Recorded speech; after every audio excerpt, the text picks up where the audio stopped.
My name is Ruby Warrington, and my book is Material Girl, Mystical World. The book is actually based on my journey creating The Numinous, which is a conscious lifestyle platform covering all things esoteric, mystical, and new age, but updated for what I call the now age. And so the book is really an introduction to many of the subjects that I cover through the lens of my personal experiences. So everything from astrology through tarot, through psychics, crystals, shamanism, plant medicine, all that fun stuff, told through the lens, like I said, of my personal experience and my own transformation using these tools and incorporating them into my kind of modern city life. It's interesting, I often have been describing this book as a kind of anti-Eat, Pray, Love. In Eat, Pray, Love, Elizabeth Gilbert goes to meditate for months on an ashram in India in silence and has a deep spiritual awakening. I, however, moved from the UK to New York in 2012, and so began my spiritual awakening in the heart of the city that kind of like encapsulates the heart of the capitalist American dream. And during that time period, I've gone from having a very materialistic career working in fashion magazines and lifestyle journalism and really measuring a lot of my value, my worth, and the meaning I took from life from the things that I had amassed, and things like physical things, but also things like status and kind of approval from others, etc., to really kind of like finding alternative ways to find meaning, happiness, and purpose in my life through all of the different spiritual tools that I've been experimenting with and investigating as I've embarked on my numinous path.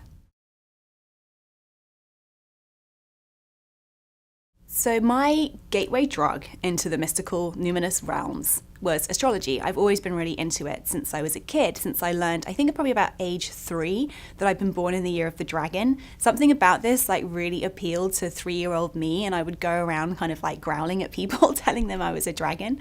But I've just always really loved astrology, and recently became the resident astrologer for Teen Vogue, having established myself as an astrological expert, I suppose, with the numinous.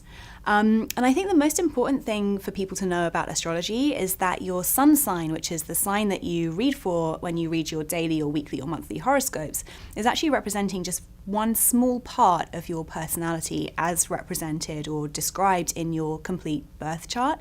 So for anyone who's interested in learning more about themselves through the language of astrology, and that's really how I see astrology, not as a tool for prediction or a kind of mystical, of course it's mystical, but not as a way to predict the upcoming events in our lives or explain why a certain person is acting a certain way. Really, I see astrology as a tool or a language for personal development, a language for investigating our needs, our impulses, the way we show up in the world, our relationships, from a more kind of esoteric perspective. So for anyone who's interested in learning how to use this tool for themselves and to individualize this tool much more, is really to have your full birth chart done and then learn how to read your birth chart yourself. Because you will see it, so a birth chart is a snapshot of the sky at the time of your birth, and it shows the position of all of the planets in the sky at the time you were born, the sun being one of them, although it's not officially a planet, and neither is the moon, but that's on there too. Astrologers treat them as such. And each of these placements in the chart will give you a kind of a doorway or a clue into different aspects of your personality. So it's a wonderful way to really start to get a much kind of like broader picture of who you are. So I, for example, have my sun in Aries, which is very entrepreneurial, very outgoing, quite pushy. I did get called bossy a lot as a kid. But then I also have my moon in Cancer, the moon representing my deeper kind of like inner life, my emotional life. Cancer being possibly the most sensitive sign of the zodiac, also known as the healer. So I cry really easily, I take things quite personally, but I also have a very strong desire to help and nurture others. So they're two kind of quite conflicting aspects in my chart, but that show a much more rounded perspective of who I am through the lens of astrology.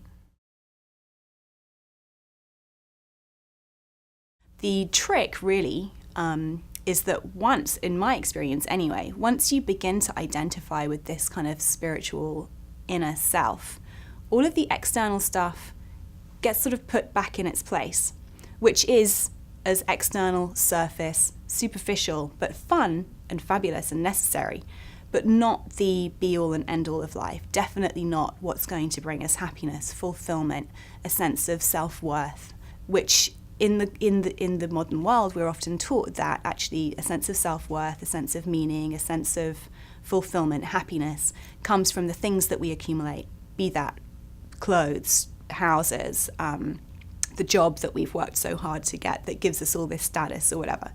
And so actually identifying as a spiritual person helps to keep perspective on the situation and keep those things in the position of, these are things which enhance my life, but they're not the be-all and end-all of my purpose as a human being.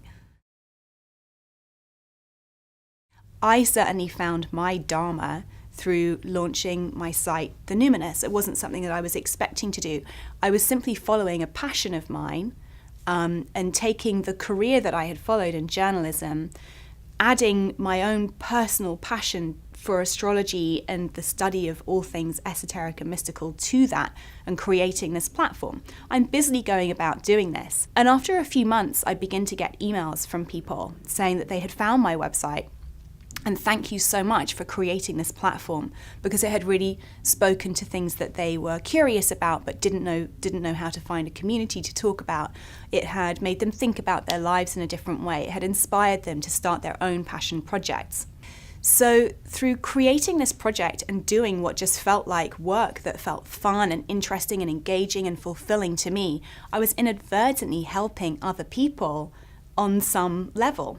Sure, I wasn't kind of like, donating a bunch of money to charity or going to volunteer at a shelter, which is often what we think of when we think of giving back or contributing something of value. But if your work is in any way uplifting people, helping people, inspiring people, helping people connect to their own passions, you're also doing your dharma. How to go about finding your dharma, it can be the tricky part. I talk in the book about how not all dharmas are created equal in the eyes of our parents, society, and our ego. We tend to gravitate these sort of work that fulfills our material needs, our ego's needs for recognition, and society's needs for us to conform in some kind of a way and to toe the path that has been supposedly drawn out for us.